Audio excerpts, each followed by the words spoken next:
Michelle Obama tells Meghan Markle, "Don't be in a hurry to launch ambitious projects." It is surprisingly prescient advice given the slew of recent allegations made about the Duchess of Sussex's forthright demeanor and demands.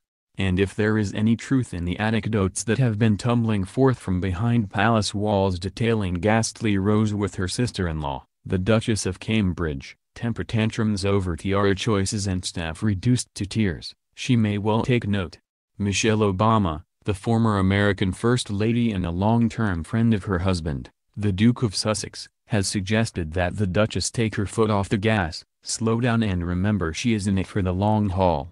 Asked if she had any advice for the newlywed royal, Mrs. Obama drew on her own experience of having every move subjected to public scrutiny. "Like me, Meghan probably never dreamt that she'd have a life like this, and the pressure you feel, from yourself and from others, can sometimes feel like a lot," she told Good Housekeeping magazine.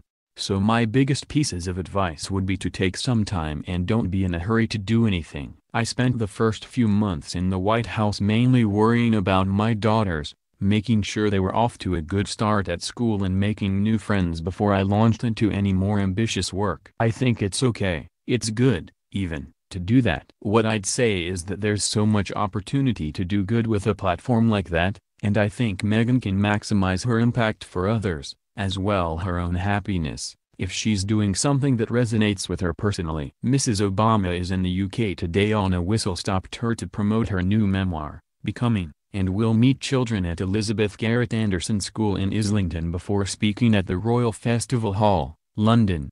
She and her husband enjoy such a close relationship with the Duke and Duchess of Sussex that they were rumored to be joining the royal couple for a dinner hosted by George and Amal Clooney at their riverside mansion in Berkshire on Tuesday night. But palace sources suggested that tales of the star-studded dinner party were wide of the mark, and Mrs. Obama announced on Sunday that she was cutting short her European tour in order to return to the U.S. for the funeral of former President George H. W. Bush on Wednesday. Mrs. Obama admits in the interview how she struggled to keep up with life in the White House. "Thankfully I get more, and more regular, sleep these days," she said. But it probably won't come as a surprise to anyone that sometimes it was a real challenge to keep up with the pace. She said she, her husband and daughters, Sasha, 17, and Malia, 20, had a wonderful life in the White House but added that she was grateful they all came out of those 8 years in one piece.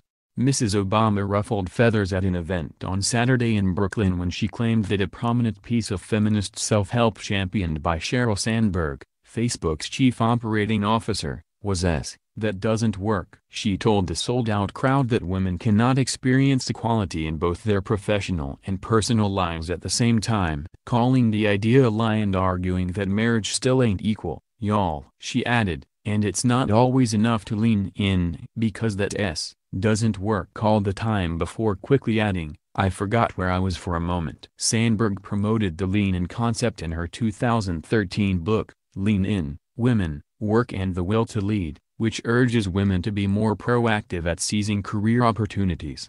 Mrs. Obama admitted that she thought in many ways, things were harder for young women today but said that they were not held back by societal belief that girls and boys can't do the same thing as her generation was. "They're charging forwards in sports and maths and science and technology," she told Good Housekeeping. "They're speaking up and speaking out, not just in classrooms but in the public arena at a young age. I find great hope in this generation of young women.